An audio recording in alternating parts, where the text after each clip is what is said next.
Turkey और Iran ने मिलकर सीरिया के अंदर ऑपरेशन किया है और अपने टॉप जो दुश्मन थे, सबसे खतरनाक जो हिट लिस्ट पर दुश्मन थे, उनका सफाया कर दिया है। ये ड्रोन अटैक हुआ है और इस ड्रोन अटैक के नतीजे में तुर्की के और ईरान के सबसे बड़े दुश्मन कुर्दिस्तान के रुबानी जो थे वो जाँ बहक हो गए हैं।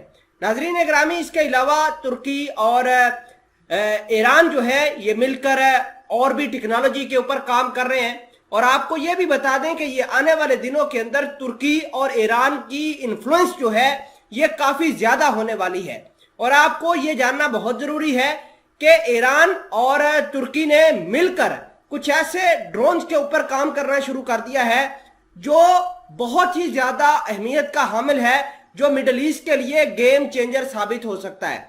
और मिडल ईस्ट की सारी पॉलिटिक्स जो है वो टर्की और ईरान की तरफ टिल्ट कर जाएगी। अब ये दोनों मुल्क किस तरीके से दुश्मनों के ऊपर कहार डाले हैं, आज की इस वीडियो में प्रूफ के साथ आपको बताया जाएगा। छोटी सी गुजारिश है कि आप हमारा यूट्यूब चैनल हसनात टीवी को सब्सक्राइब करके पास मौजूद घंटी के निशान को दबा लें ताकि लेटेस्ट न्यूज आप तक बर वक्त पहुंचती रहे। खबर देखिए जिसके अंदर लिखा है कि Turkey kills senior Kurdish commander in Syria with the Iran's help.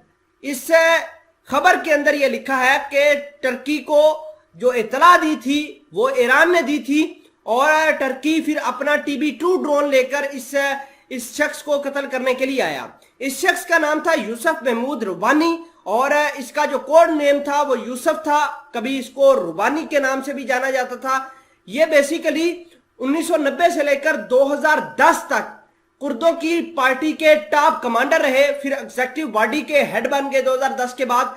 तो इसने ईरान के खिलाफ भी बड़ी कार्रवाइयां की हैं, टर्की की फौज के खिलाफ बड़े हमले किए हैं सीरिया के अंदर।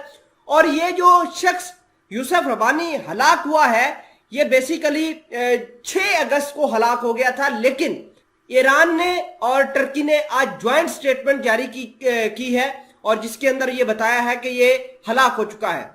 खैर आपको ये बता दें कि ये शख्स सीरिया के एक कमिसली इलाके में मौजूद था और वहां पर ये टर्की की फौज के खिलाफ हमला करने की प्लानिंग कर रहे थे कि अचानक इनकी कार के ऊपर ड्रोन अटैक हुआ।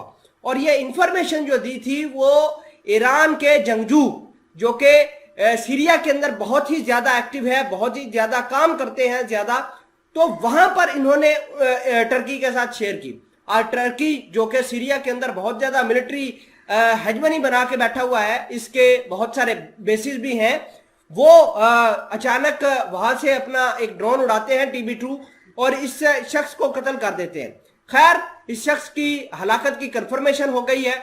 आइंदा आने वाले दिनों के अंदर टर्की और ईरान मिलकर ज्वाइंट वेंचर करेंगे, ज्वाइंट टेक्नोलॉजी के ऊपर काम करेंगे। अब रशिया इन दोनों मुल्कों को सपोर्ट करेगा और अहम बात यह है कि अमेरिका को बहुत ज्यादा तकलीफ होगी क्योंकि अमेरिका का यहां से इन्फ्लुएंस खत्म होता हुआ जाएगा। और आपको यह भी बता दें कि न सिर्फ सीरिया के अंदर कुर्दों का इन्फ्लुएंस खत्म होगा बल्कि कल को टर्की ईरान की मदद करने के लिए इजराइल पर भी हमले करवाएगा।